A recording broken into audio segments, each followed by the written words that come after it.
Bonjour et bienvenue aussi à notre tour d'horizon économique, géopolitique et boursier. Nous sommes le mardi 28 mars pour comprendre comment tourne la planète finance. Et lorsqu'elle tourne autour du dollar, c'est sur la bourse au quotidien et nulle part ailleurs. Et l'épisode du jour s'intitulera Le script. Rien que le script. Et il semble effectivement que le scénario ait été arrêté, préprogrammé bien à l'avance, et on se moque bien en fait que M. Trump ait ou non réussi à suspendre et remplacer Obamacare ou tienne sa promesse de mener à bien une réforme fiscale. Il a été programmé depuis le 1er mars que les marchés n'iraient plus nulle part et ils sont en train d'osciller sans direction depuis maintenant plus de 3 semaines, avec un CAC 40 qui hier perd 0,07 et qui ce matin reprend en moyenne plus 0,07.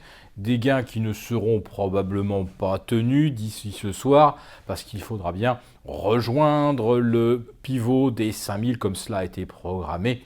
Idem pour l'Eurostoxx, ce que l'on reverra probablement aux alentours des 3430, sachant que le corridor aujourd'hui c'est 3460. Et on n'en sortira pas, sauf au moment bien sûr où on s'y attendra le moins.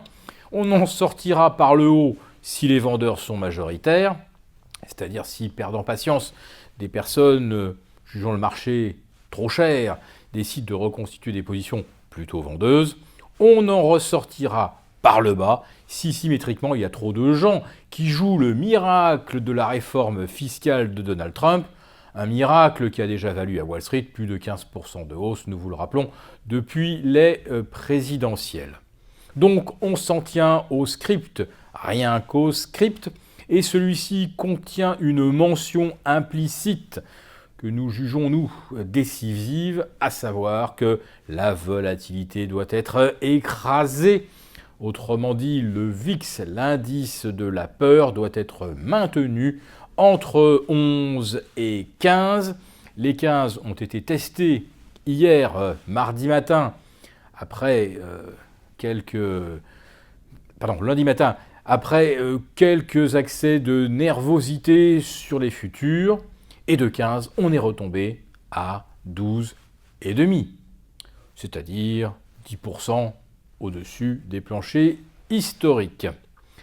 Et la volatilité, eh bien, c'est quelque chose qui se vend. Alors, pas vous, pas moi, pas le particulier, mais l'institutionnel, lui, c'est son fonds de commerce, vendre de la valeur temps, vendre une assurance dont on sait par avance qu'elle ne servira à rien si effectivement on a écrit le script d'un marché qui se met à dériver à l'horizontale pendant 5, 6, 7, 8 semaines, comme on l'avait vu d'ailleurs entre la mi-décembre et la fin février, avant l'unique séance de volatilité du 1er mars, une opération commando contre les vendeurs à découvert et surtout une opération commando destinée à créer le climat d'euphorie qui va bien pour l'introduction de Snap. Eh bien, pour ceux qui en ont acheté, ils peuvent déjà commencer à penser à faire une moyenne à la baisse.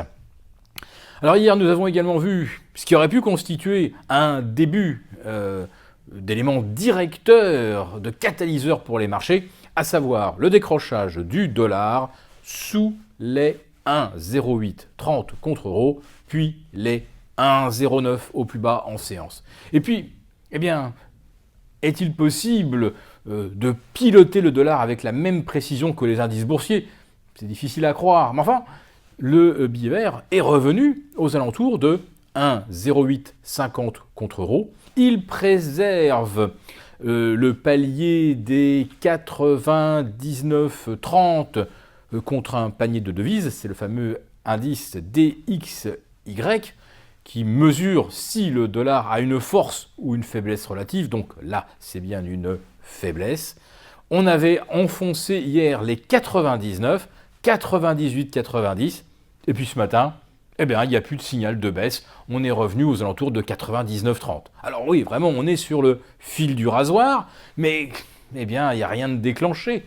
Et si il n'y a pas de signal baissier déclenché sur le billet vert, il n'y en aura pas non plus de déclenché sur les indices boursiers, à moins que, dans le script, il soit inscrit que cette semaine, eh bien, il va se passer quelque chose. Nous ne pouvons rien en savoir, et ce n'est pas l'actualité qui peut non plus nous renseigner sur ce qui pourrait se passer.